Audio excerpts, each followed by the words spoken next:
আজ আমরা হ্যাভ শব্দটির উপর কিছু উদাহরণ শিখব।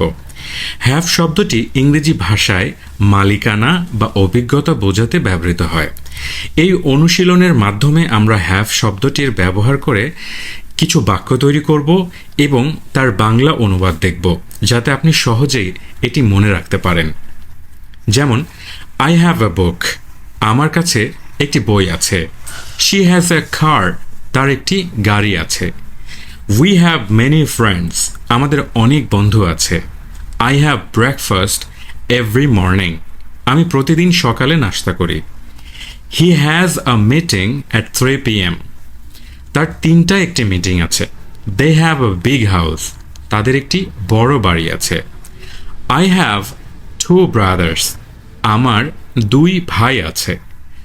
We have a lot of work to do, আমাদের অনেক কাজ করতে হবে। She has a beautiful garden, তার একটি সুন্দর বাগান আছে। I have never been to Paris, আমি কখনো প্যারিসে যাইনি। এইভাবে হ্যাভ শব্দটি ব্যবহার করে আপনি সহজে মালিকানা, অভিজ্ঞতা বা কিছু থাকার কথা বলতে পারেন। এই বাক্যগুলো কথা মনে রাখলে আপনি ইংরেজিতে আরও দক্ষ হয়ে উঠবেন।